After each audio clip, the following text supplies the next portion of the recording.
come in, and I'm gonna pull up my stuff here.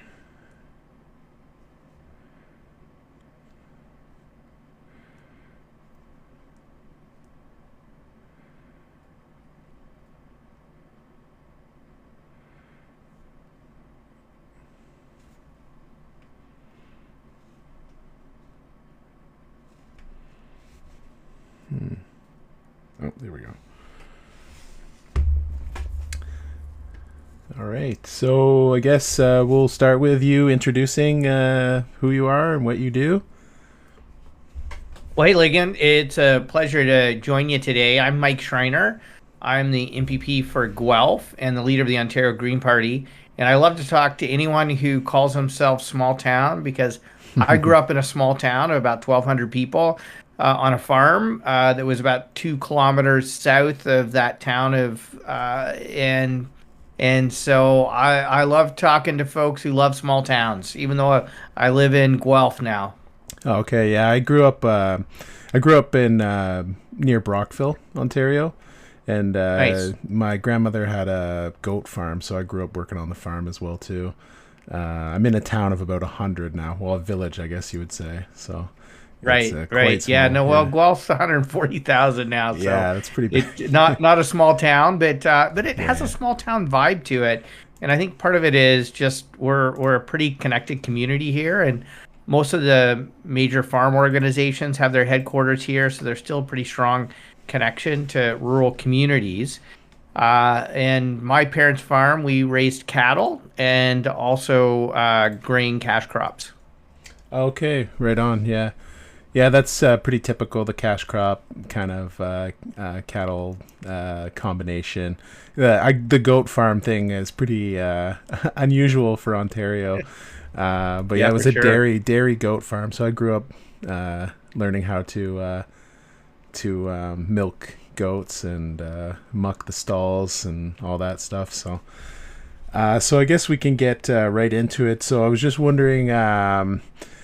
So the election was in February. Doug Ford kind of pulled a sneaky on us, and in the middle of the winter, and pulled the election there. But what are some of the main focuses of the party moving forward after this? I mean, obviously, Trump's ridiculous tariffs are top of mind for most voters, and especially for me here in Guelph. Some folks have said Guelph is the most trade exposed city in Ontario. Some studies say Windsor, with Guelph being second. But either way, the automotive, agriculture, manufacturing sectors are really important to the local economy here. And my colleague Ashlyn Clancy, the MPP for Kitchener Centre, I mean, Kitchener Waterloo region, very trade exposed as well. Yeah. And so, we've been saying all along, we're eager to work across party lines to show strength through unity to push back against Trump's tariffs and some of the legislation the government's put forward, especially to remove interprovincial trade barriers as part of what I would say is a much needed strategy to diversify our trading partners. It's something we can certainly get behind and support. At the same time, we're going to be holding the government accountable on what I see as the crisis of caring in Ontario, the underinvestment in our systems of care, especially when it comes to rural healthcare. We're seeing an unprecedented number of closures of rural emergency departments, so many people in Ontario without access to a family doctor, a primary healthcare team. We have to address that. I also feel that we need a government that's going to take addressing the housing crisis seriously.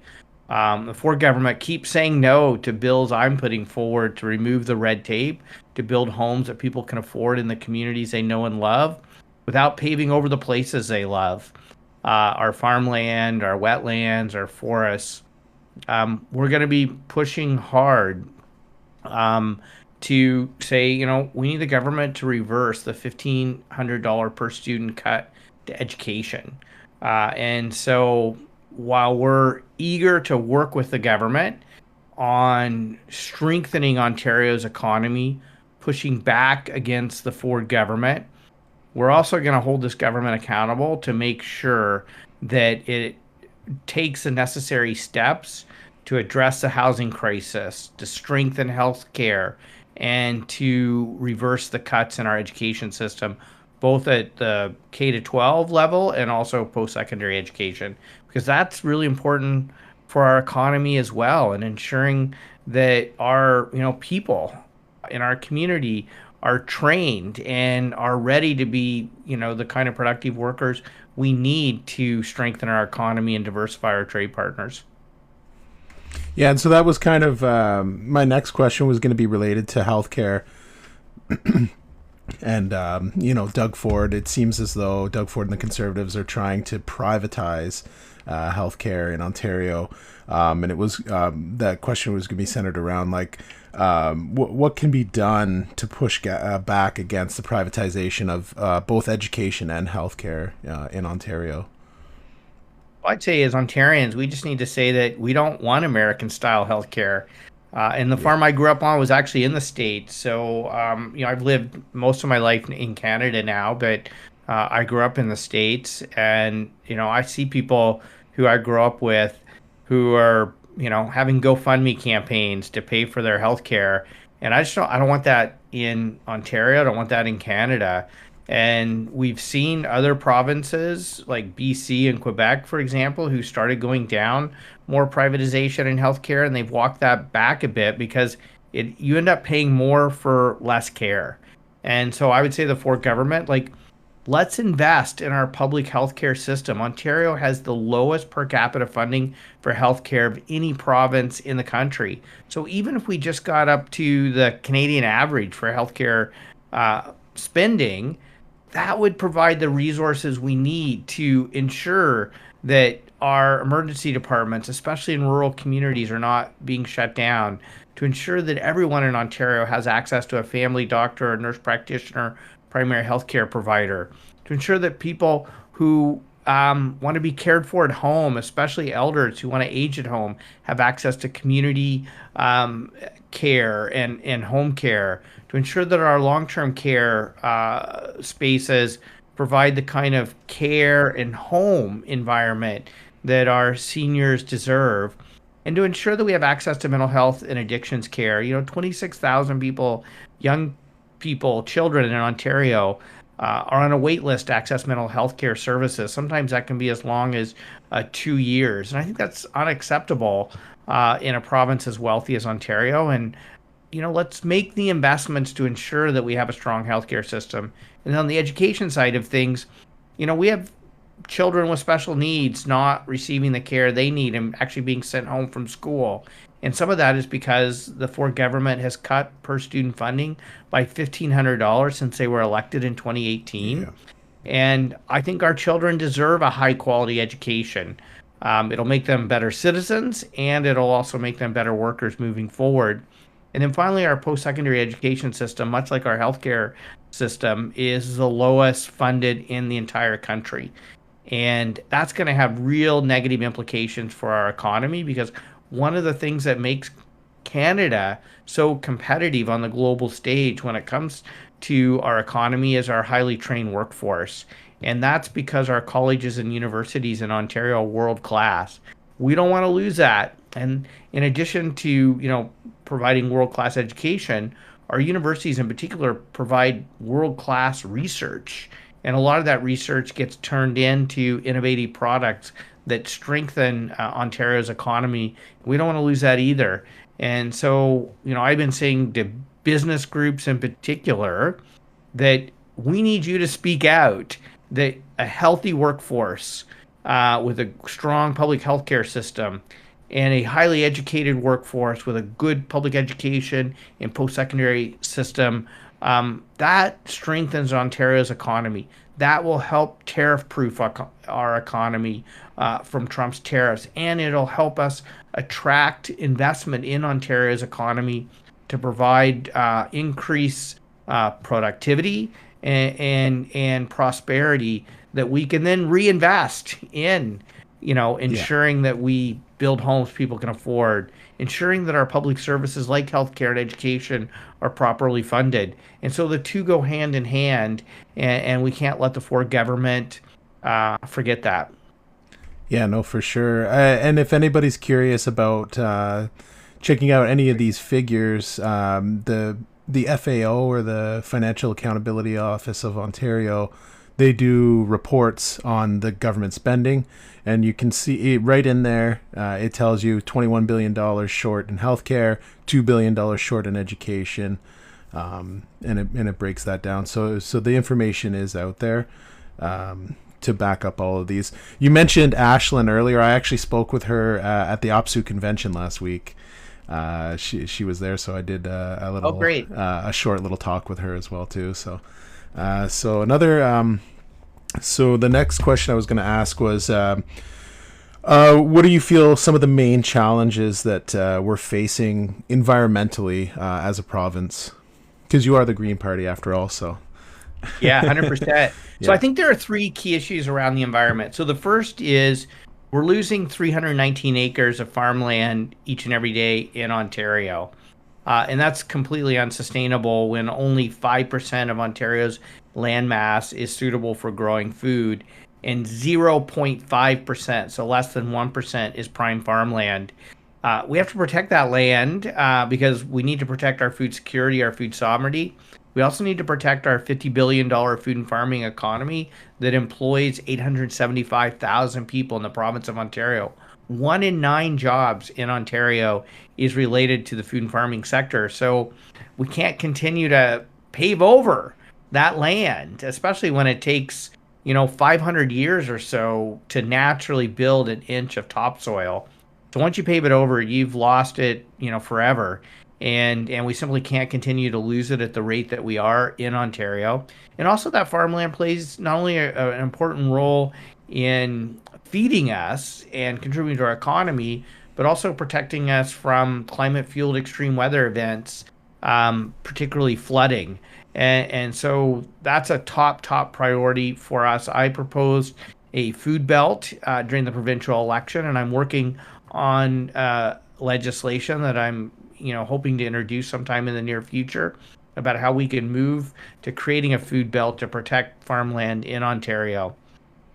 Second, the government has put forward a Bill 5, that is getting very controversial, that would further attack conservation authorities, which are critically important to protecting our drinking water and protecting us from flooding.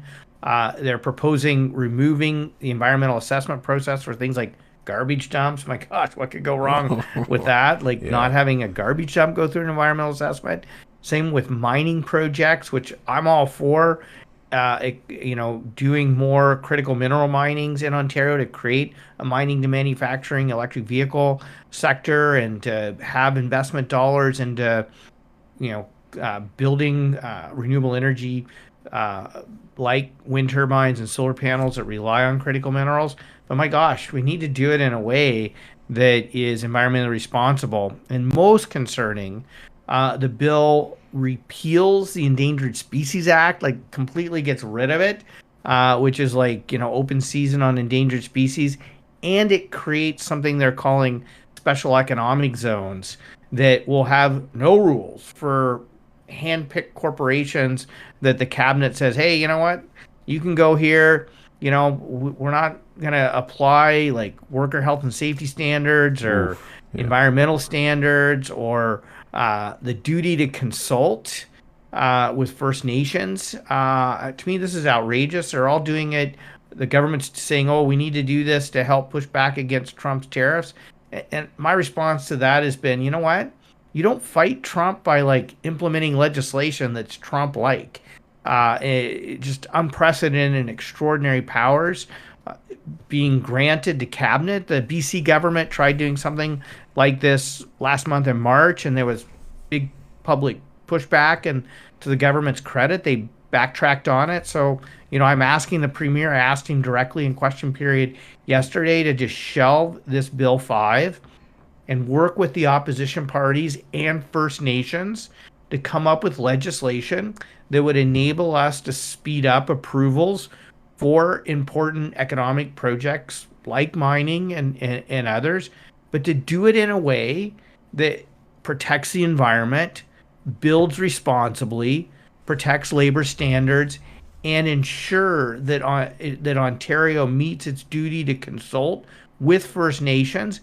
And I would say not only consult, but ensure we have consent from First Nations on these projects. We've got to do it in a sustainable way. And then the third one, this government has completely backtracked and ripped up Ontario's climate action plans. And in particular, they've been ramping up gas plants, which is creating local air pollution and increased climate pollution. So Ontario's grid has gone from being like 94, 95% clean to like 85, 86% clean. So one of the things that's given Ontario a competitive advantage is our clean grid. That's one of the reasons a number of these electric vehicle manufacturing companies are investing in Ontario. We can't lose that advantage, and we especially can't lose it by ramping up dirty gas plants being fueled by fracked gas from the United States. It makes absolutely no sense, especially when the lowest cost sources of electricity generation now are wind, solar, and storage. So I don't understand why the government's not investing in low cost, clean, renewable energy made in Ontario energy solutions, and instead is ramping up gas plants being fueled by fracked gas from the United States. Yeah, and that was actually, so my next question was actually about how the Ford government has been increasing the amount of natural gas produced electricity, and because the percentage used to be much higher, like you're saying, of clean energy, and how do we go about reversing that trend, essentially? You know, one of the things that could reverse that trend is just demanding that the government have a procurement process that chooses the lowest cost sources of electricity generation. Because wind and solar are cheaper than gas plants. Wind, solar, and storage are cheaper than dirty gas plants. So, you know, I've been saying to folks, like, even if you don't believe in climate action, even if you don't believe in, you know, renewables are the way to go, like, just demand that the government go with the lowest cost solution. And that will be wind, solar, and storage. Last year alone, investors poured $2.2 trillion, trillion with a T, into the green energy transition around the world. About half of that went into electric vehicle manufacturing, which Ontario is doing a pretty good job of attracting investment. Though Trump's tariffs is throwing all that into chaos, which is, you know, ridiculous on his part because he's going to hurt American workers and Canadian workers. But the other half went into low-cost renewable energy. And the reason global investors are pouring so much into wind, solar, and storage is because they're now the lowest cost sources of electricity generation. So I would say the Ford government just keep our electricity bills low and build our economy and attract capital investment to help diversify our economy by choosing wind, solar, and storage instead of being so hostile to wind and solar. Yeah, absolutely. Yeah, we just shut down the coal plants in 2007, and so it just seems it seems like kind of like a silly to go backwards, but yeah, it was actually 2014. The Liberals originally 2014, okay, yeah. So the McGuinty government had promised 2007. Didn't get it done until 2014, but to their credit, got it done. Yeah. And you're absolutely right. Why would we go backwards? Why would we go backwards? It makes absolutely no sense, especially when going backwards costs us more money. Yeah, no, for sure. So I do a bit of farming myself now. I have a little bit of land, and I do fruit trees, nut trees, fruit bushes, nut bushes. I have a bunch of native species, and my goal is to hit 300 species total. I'm at about 40 now, like gooseberries, blah, blah, blah, all that stuff. So you mentioned a little bit earlier about growing up on a farm. And so I was just wondering, like, do you still do any gardening or farming, Or can you tell us a little bit about your background in that? Yeah, so my gardening really is limited to the backyard now. Yeah. So on my back deck, I've built planters and I do greens and herbs mostly. And, we do some potted tomatoes and peppers and some things like that as Okay. well. But nothing like I did as a kid where, I was living in a combine and a tractor all summer.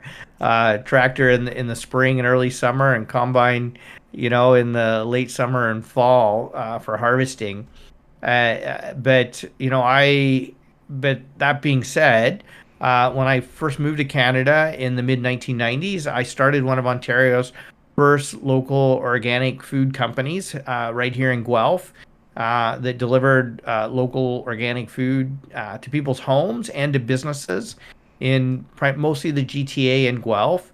And I also started a organic food production business called Earth Dance Organics that we partnered with local farmers to produce fruit pies as well as meat pies from Row Farms, longtime farmer here in the Guelph area, doing like natural pasture raised livestock.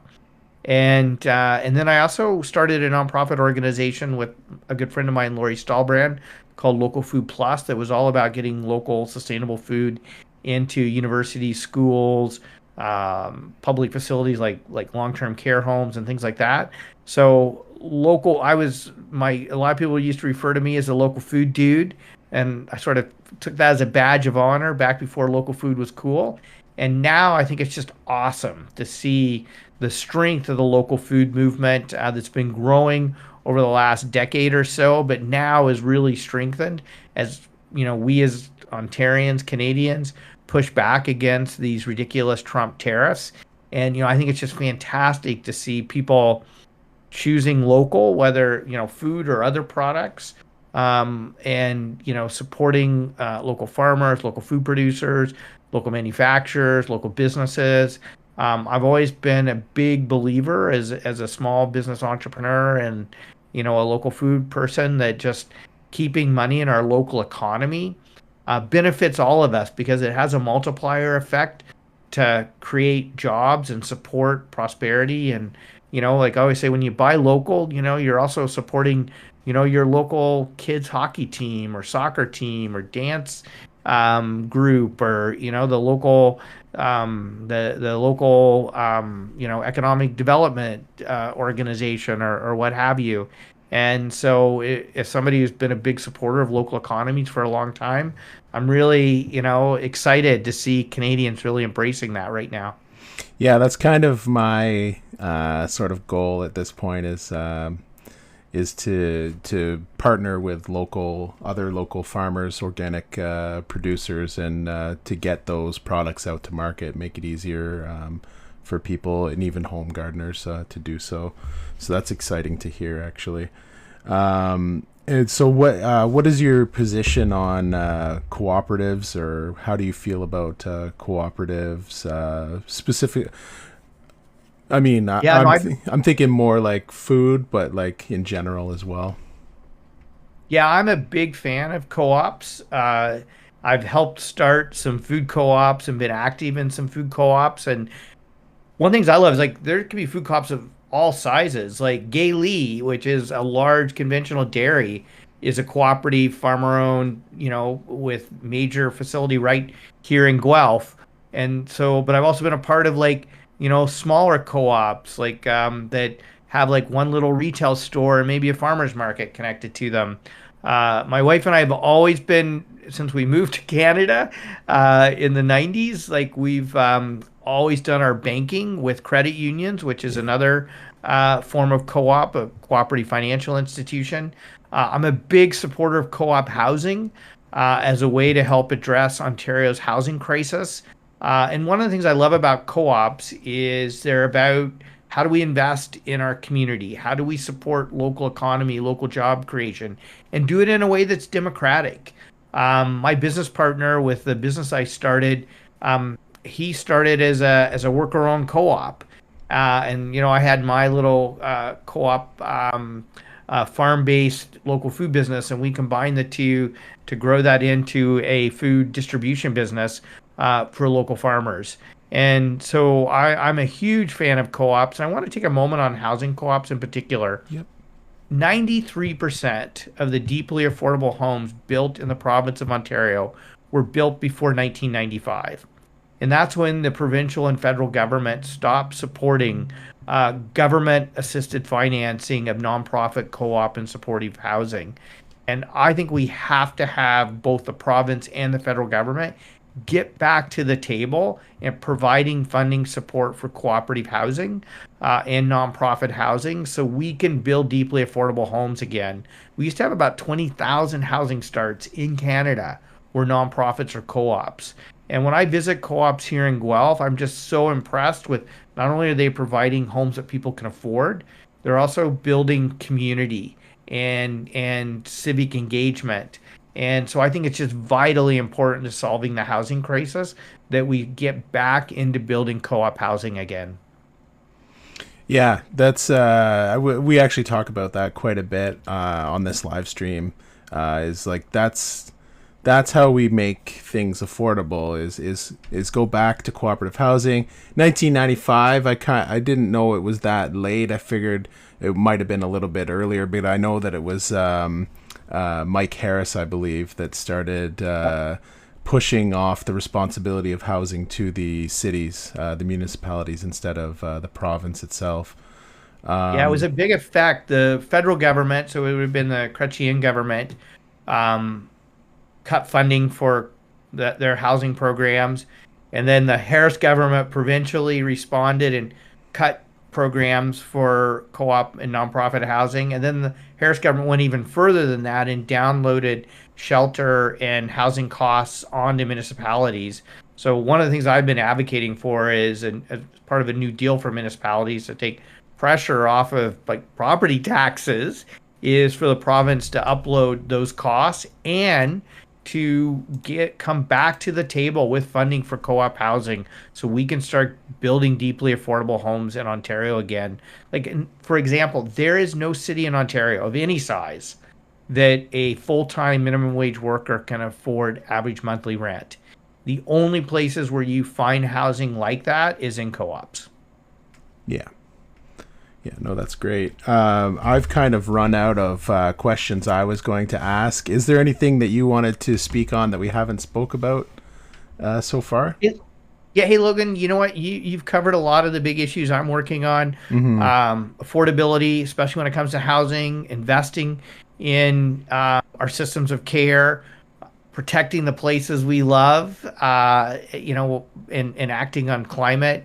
And then coming together to push back against these Trump tariffs. And I just want to close by saying that, I've been inspired by Canadians, across the political spectrum, across different party affiliations, coming together to push back against these tariffs. And I'm hoping that same sense of connection, solidarity, working together as Canadians, as Ontarians, that we can do the same thing in taking care of each other and caring for each other and caring for the planet, which is so vital to sustaining life. And so I just want to say, hey, let's keep working together. I've always believed that the best way to do politics is to put people before party, and to put service above self. And that's how I approach, my leadership as a local, as an MPP and as a party leader. And, I'm hoping we can continue doing that moving forward. And I think conversations like what you're hosting today is an important way to make sure we maintain those connections. So thank you for the work you do, and thank you for inviting me to be on. Yeah, thank you for coming on. This is very inspiring, to be honest, to hear this. I've always been a fan, and it's good to hear it straight from you. So thank you for coming on, and I'll have a good rest of your week. Good weekend. Hey, thanks. I appreciate that. Yeah, have a good one, and take care. We'll disconnect and we'll end the stream. It's gonna be up on. I'll put it up on YouTube as well, so that you can watch it back, and probably chop it up and put it on TikTok as well too. So Sounds good. Alrighty. Thank you again. Okay. Have a good one. Take care. Bye now. Yep. Bye for now. Hey, yeah.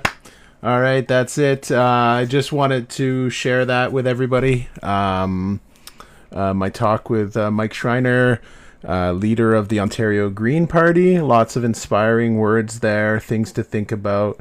I knew that it would be, so that's why I've been trying to reach out and get this done. Yeah, and like I said, this will be put up on YouTube in full. And then I'll be cutting it up and putting it on TikTok. I'll probably put each question on TikTok separately, so that the information gets out there, because it's very important information for people to know, and aligns with pretty much everything that I stand for. So yeah.